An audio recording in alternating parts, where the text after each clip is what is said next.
Hello and welcome to the first ever edition of the No5 Chambers Quarter Protection podcast. I'm Ian Brownhill, barrister, and I'm hosting today.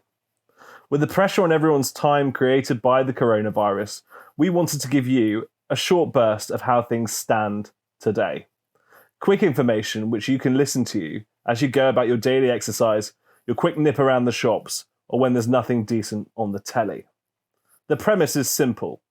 In 30 minutes, we aim to bring you up to date with what's happening in the Quarter Protection during this unprecedented health emergency. And it's unprecedented for us barristers too. Not only how we go about our court work, but how we engage with you too, our clients. So bear with us as we try this all out together.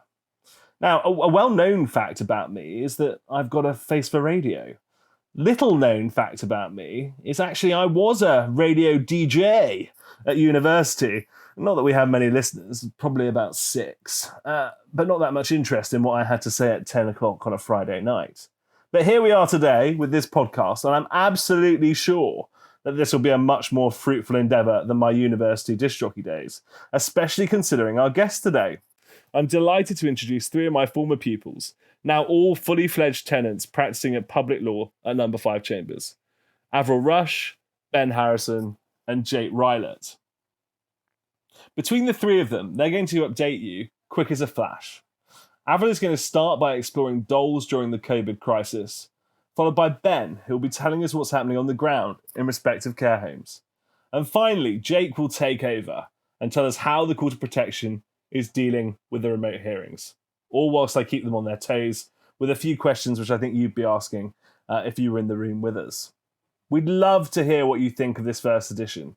So do email us any comments, find us on LinkedIn or on Twitter, and we'll try and cover any topics on our second podcast, which should be coming to you next week.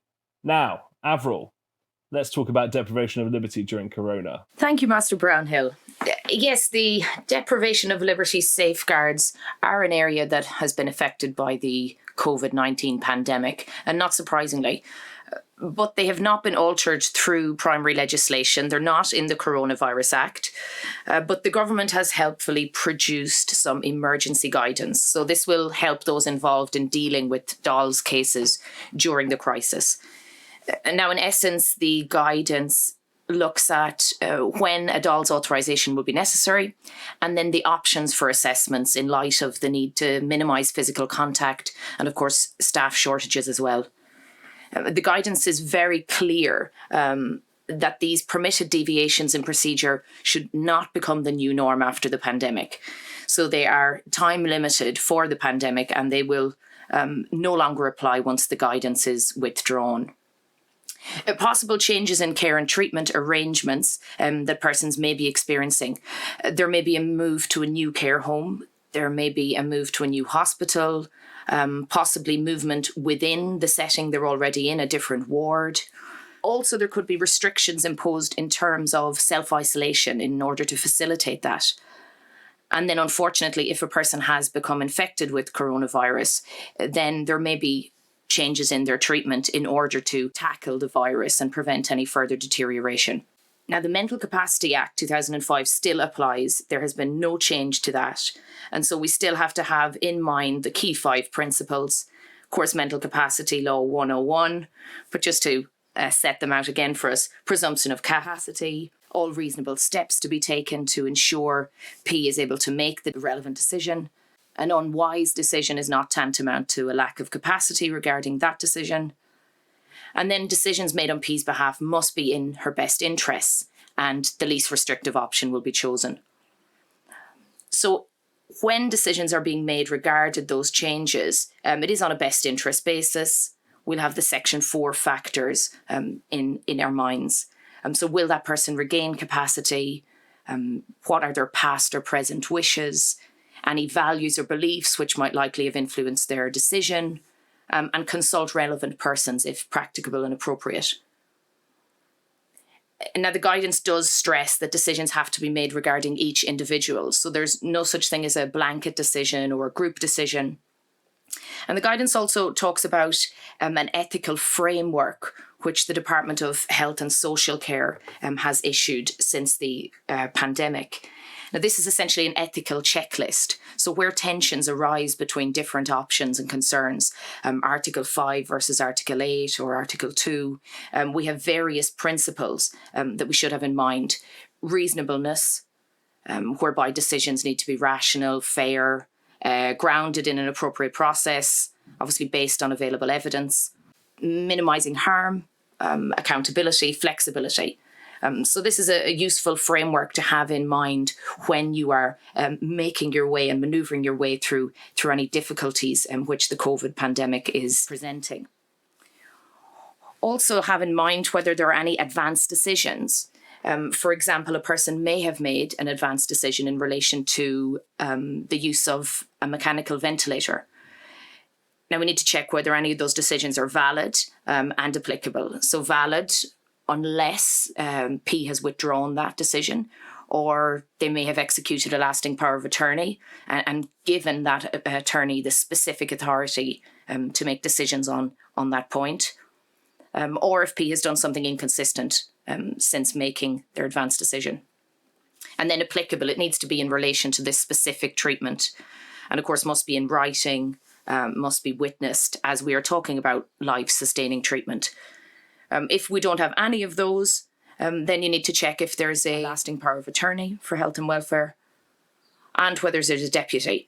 And of course, their decisions, as always, have to be made with P's best interests in mind. So when actually will a change in care or treatment arrangements require a DoLS authorisation? So going to the big one first, if there is life-saving treatment being given to deal with coronavirus, this will not be considered a deprivation of liberty, as long as the treatment is materially the same as would be given to persons not suffering from a mental disorder. Now, this is taken, obviously, from the Court of Appeal judgment in Ferreira. Lady Arden, at that time, said the acute condition of the patient must not have been the result of action which the state wrongly chose to inflict on him, and the administration of the treatment cannot in general include treatment that could not properly be given to a person of sound mind in her condition according to the medical evidence. So for any persons who are receiving life-saving treatment as a result of the coronavirus, this will not be considered a deprivation of liberty and no DoLS authorisation is required. Now, the other two categories are a little bit trickier. If there are additional measures or restrictions imposed, then the regular Cheshire West acid test will apply. So if a person has extra measures being imposed on them to facilitate self-isolation, although unhelpfully the guidance doesn't really give us any more examples or information as to what might be in mind here, but we will be guided by Cheshire West. If the acid test is met, the guidance specifically asks that we consider whether the person already has a DoLS authorisation. Now, it might be a little bit of a square peg into a round hole, but they ask, can the new arrangement fit the parameters of the current authorisation? So this will be in relation to hospitals, care homes, or court-ordered deprivations. It seems unlikely for a court-ordered deprivation that further restrictions would be covered under that authorisation. If there are more restrictive measures being put in place, if these measures can't be minimised, then the guidance states that a review will be required. In terms of authorisations, we still have the two procedures, the standard authorisation, which will be less relevant, obviously, in these times, the urgent authorisation. So that comes into effect instantly when the form is completed. We have the 7 days plus the additional 7 days potential. But there has been a special shortened urgent authorisation form brought out for this particular purpose. And so this is really, I'm sure, very welcomed for local authorities and other persons dealing with DoLS, as it will ensure that scarce resources are not being diverted elsewhere. So if it's the case that restrictive measures are such, the new restrictive measures are such that a DoLS authorisation is required, a new one, or a review of the current one, then the question of assessment and reviews will really be a balance between the Article 5 rights and the wish to protect P from virus transmission, and also, of course, the need to comply with the government's social distancing. So remote techniques should be used as far as possible. We're talking telephone calls, video calls where appropriate, but we need to take into account P's communication needs, whether that actually will be appropriate in a specific circumstance. All of this guidance, of course, really has to be applied in the very case-by-case basis. It will also be necessary to seek views from those who are concerned for P's welfare. This will be standard procedure. If there has already been an assessment and the assessor considers that there hasn't been a material change, that the old evidence is still relevant and valid, then the guidance permits them to use the assessments from the previous DoLS assessment for the review. The guidance asks that we record this specifically if you're doing it. And of course, this is extremely wise.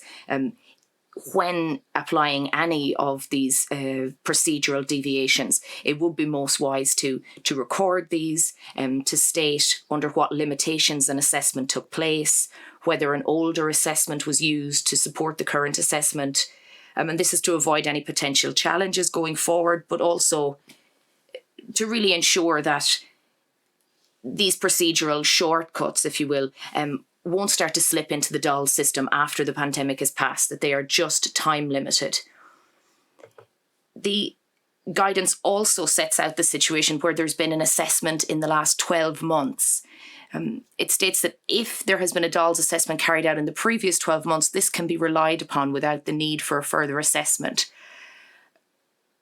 Probably would be more wise to see if actually the situation has materially changed, if you could get confirmation from the care home or for any practitioners on the telephone, because it could be that in the previous 12 months the situation has changed materially. But this part of the guidance would seem to suggest that irrespective, if an assessment has been carried out in the previous 12 months, it can be relied upon. So maybe query that part of the guidance. Vice President Mr. Justice Hayden did discuss in his 18th of March guidance how video link capacity assessments might be considered by the court. So specifically speaking about capacity assessments, but he said that assessors will need to make clear what basis the assessment is being carried out on. Have they reviewed records? Has there been interviews with others? Careful consideration given to P being adequately supported by a trusted person during the assessment. And he's very clear that it will be a case-by-case assessment as to whether the capacity assessments are considered sufficient by the court. So the more information that can be put into caveat or to set out and spell out, as I said, what limitations the assessor has been under will certainly be very helpful. Ian, I think really I'm coming about to the end of it there. In the guidance, a summarising paragraph 21. So it said, it is the department's view that fundamentally, as long as providers can demonstrate that they're providing good quality care and treatment for individuals and they're following the principles of the MCA and Code of Practice, then they've done everything that can be reasonably expected in the circumstances to protect the person's human rights. So seems to be the bottom line: follow the MCA, follow the Code of Practice. Possibly easier said than done. Yeah. And here's your Section 5 protection if you're able to do that.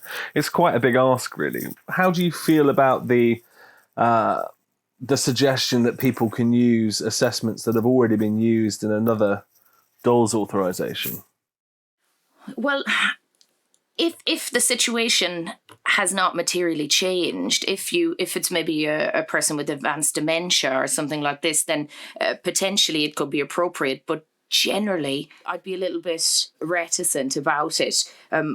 Would much prefer the other piece of guidance that's given, whereby the best interest assessor could make a judgment to see if that was still relevant and valid, rather than it just being a nothing further needed sign on the dotted line.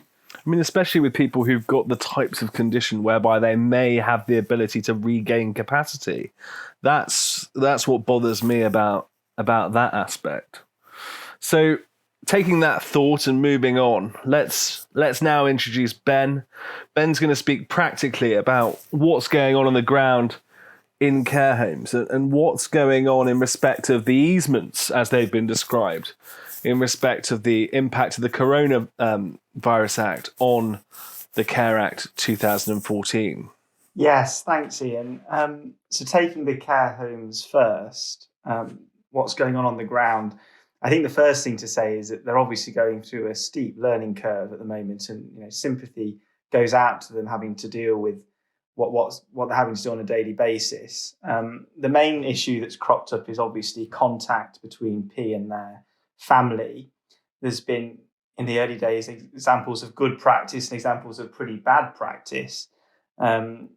In most occasions, P's been able to contact family over Skype and over the phone, but on some occasions it's been suggested that family members can peer through windows, which has only had the effect of, unsurprisingly, distressing P quite a lot.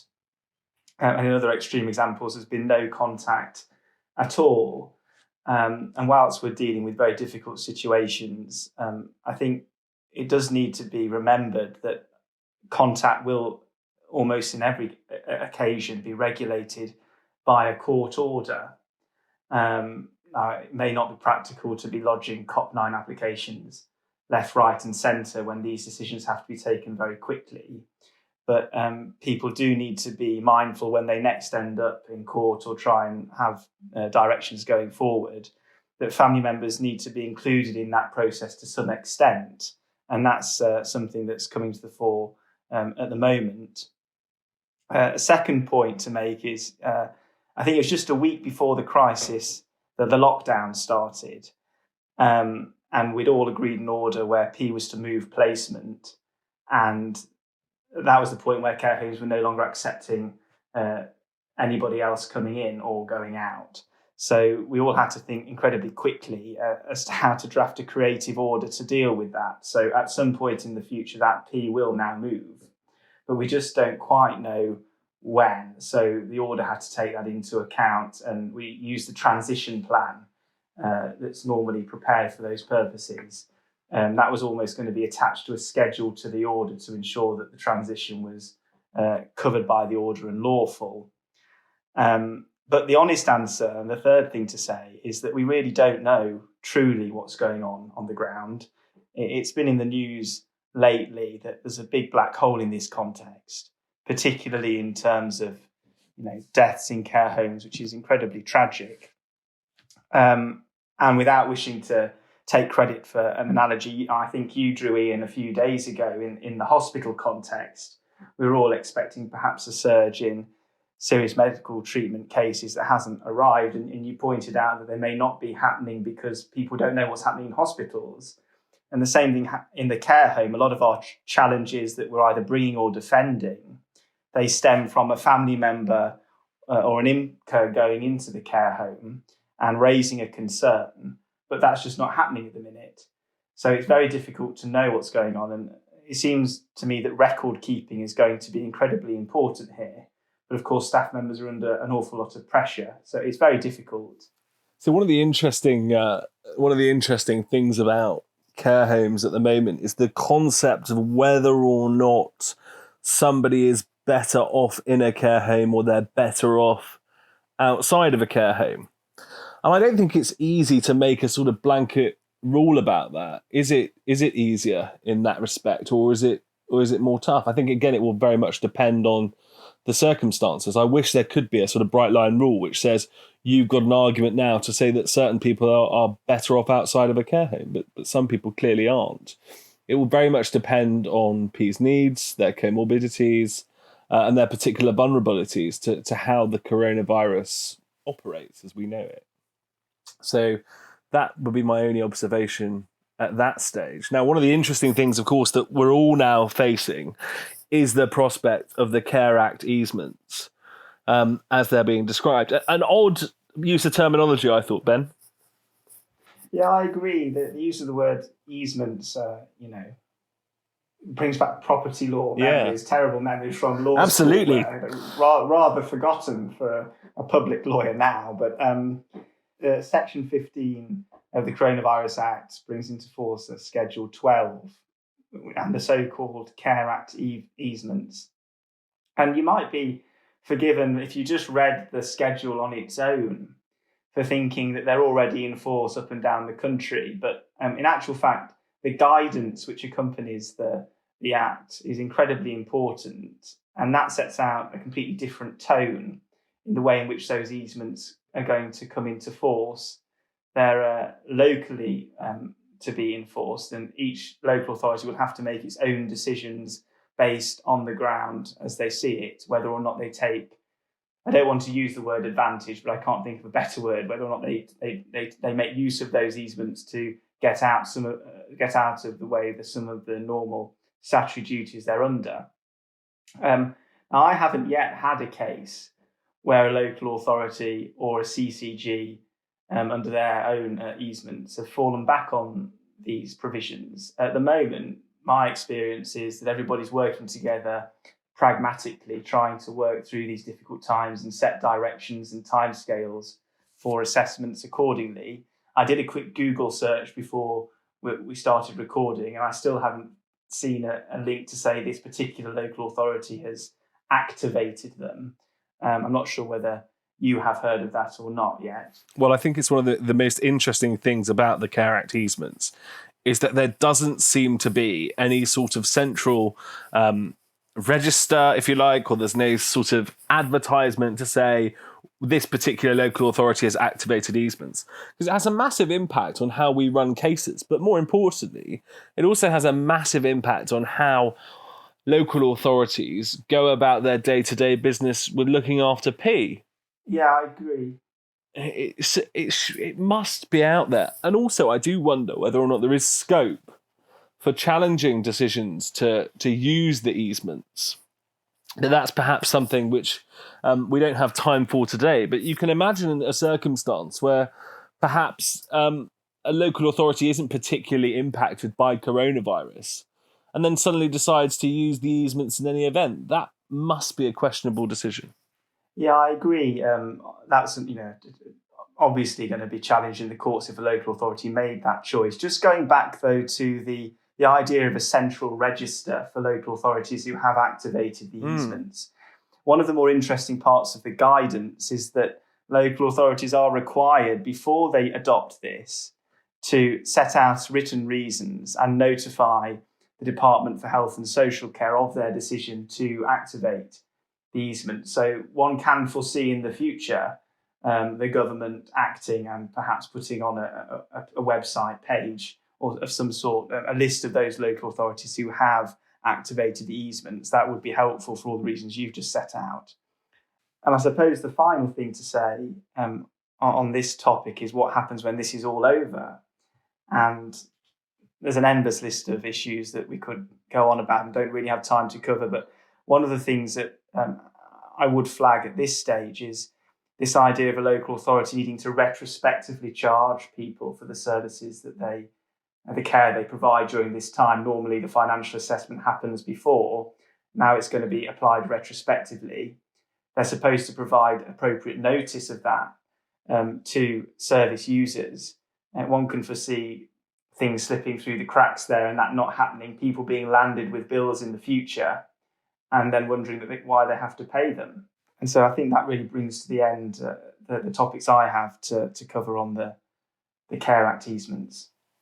Thanks, Ben. That's really helpful. So let's all wait and see whether or not we do get some sort of central list and we get to see those reasons when local authorities do decide to use the Care Act easements. So finally, and by no means least, we move to Jake, who I hope is going to tell us some of his experiences about what's been going on in the ground in the Court of Protection. How are we conducting cases and what is it that we're doing with them? Thank you very much, Ian. At the outset, I thought I would start with reflecting on the guidance that's been promulgated by Mr. Justice Hayden, the Vice President of the Court of Protection, the most recent being the 31st of March and entitled Remote Access to the Court of Protection Guidance. Now, the opening salvo of Mr. Justice Hayden's guidance really frames the position that we're in at the moment and the challenges we have to deal with. He states, "The present viral pandemic presents real and obvious challenges to the effective and fair operation of the Court of Protection. Remote access to the court has become a necessity, and it is the responsibility of all involved to ensure that such hearings continue to provide proper access to justice." And the challenge for practitioners in the courts is how to ensure the proper access to justice, which is referenced in the guidance. So, bearing in mind that objective and the further statement in that guidance that remote hearings are the default position until further direction, I want to speak on two matters. First of all, my experience to date of remote access in the Court of Protection. And secondly, from that experience, any tips and practice points that I've identified, along with some general reflections on the use of remote hearings. So, to start with my experience to date, so far I've done a handful of COP hearings during the COVID-19 lockdown period, and I've experienced two different systems for conducting these hearings. The first one is Skype for Business. It's been set up by the applicant's legal representatives. It's been used audio only, and that's despite video function being available. And the second has been telephone hearings, in the traditional sense that remote hearings have been conducted, set up by the court with the operator or judge having to dial everyone in individually. What I haven't seen to date is the use of video, which has in fact been used in other jurisdictions at the moment, such as the First Tier Tribunal, Health, Education and Social Care Chamber. And as was pointed out to me by a judge in that jurisdiction, it really does provide another layer to proceedings in terms of the advocacy and in terms of, for example, the court receiving evidence.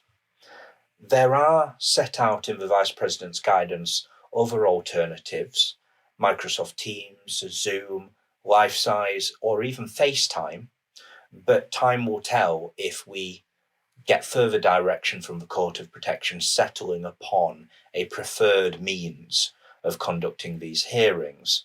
I imagine at the moment it's a bit of a teething process trying to identify what works best. And I'm frequently asked at the end of hearings conducted remotely whether I have any feedback on how the hearing has gone from a technical perspective, or if there are any broader points as to the use of remote hearings that I wish to feed back on. And I think for practitioners, that's a good opportunity to provide clear feedback on a day-to-day basis that's going to filter to those who ultimately make the decisions. Because obviously we have a very specific experience arising from being on the other side of the phone call, so to speak. So there are bound to be teething problems and unavoidable technical difficulties. That, of course, has been my experience so far. But it remains surprising just how many of those difficulties can be solved with the age-old question, have you turned it off and back on again? So when the technology works, my experience has been that remote hearings can be both successful and beneficial. But I think that is partly contingent upon, first of all, good practice by all those participating, and absolutely centrally having given careful thought in advance as to whether, in that particular case, and on the issues arising for that specific hearing, it's actually appropriate to deal with the case remotely. So that's a brief run through of my experience so far, and perhaps an eye to the future as well. In terms of practice points and reflections, first of all, big point, do read the guidance of the Vice President of the Court of Protection. If I was to take you through it now, I'd be here for quite a while, but it is very helpful in setting out the various types of software that can be used and how that software can be used. It deals with transparency. It deals with recording of hearings. It deals with how to address the circumstance where you have litigants in person. And it deals with, very importantly, the attendance of P at remote hearings. Appended to the guidance is also a model order which has provision for case management where you are going to list a remote hearing. So that is quite helpful to see and is likely to be incorporated into orders moving forward. Now, position statements and draft orders, do as I say, not as I do. Get them to the court as early as possible so they can filter through the system and get to the judge. Gone for now are the days where draft orders are handed up to the judge on the morning, or a position statement is thrust into your hand at 9:58 for a 10 a.m. hearing. Instead, they're thrust into your inbox at 9:58, but that's not going to work getting through the Court of Protection hub, who are incredibly hardworking and are likely to still be faced with a sheer volume of documentation. Now, another point, provide contact details for counsel so they can contact witnesses and clients. You can't whisper in ears anymore during remote hearings, and you can't turn one's back for one moment, Your Honour. In terms of hearings involving interpreters, think about two things. First of all, how an interpreter is going to be facilitated to participate in pre-hearing discussions. And second of all, how submissions are going to be structured to smoothly permit the hearing to progress. So in a case that I did, there was an interpreter present, and essentially the submissions that you make turn into very defined paragraphs, at the end of which is a clear pause for the interpreter to step in and translate that to the person who needs those services. And then finally, and I do stress that I think this is absolutely central, but give careful consideration to whether it's possible, and if so, how, to facilitate participation of the protected party in a remote hearing. We are encouraged by the guidance to think creatively in this regard, how we approach hearings, how, as Ben's already stated, we approach assessments during this trying time. And I would submit that creativity must also be exercised with very careful regard to the protected party and their specific needs. I am yet to have a case where P themselves has participated over a video link or a telephone system. I do have deep concerns about it, especially in those cases where P has been actively attending hearings, wanted to attend hearings, and especially those cases where P has been able to actively address the judge. Jake, have you had any cases yet where P has been able to address the judge by remote means during the corona outbreak? No, I haven't yet, but it's certainly an issue on the horizon for one of my cases moving forward. And I think it needs careful thought from those representing P as to how, if at all, that can be facilitated. And it goes back to the point about thinking creatively. Does, for example, the placement at which P is based have the technology to set up a video conference or even a phone conference? But even if they do, is that going to be sufficient to ensure that P is able to effectively participate in the hearing? And I think that's ultimately going to be a case-by-case issue when you look at the specific needs of P. But it's something, of course, that representatives of P are going to have to be very careful in how they think about and put a proposal forward to the court. Now, I know that Ben has had an experience of this quite recently. Ben, how did it work out for you? Yeah, so actually incredibly recently, it was this morning. We'd managed to have an agreed order as between all the parties going forward. But P was absolutely desperate to to attend a hearing and sort of see his case progress. So we got in touch with the judge and asked if she would be prepared to keep the hearing listed just for that purpose.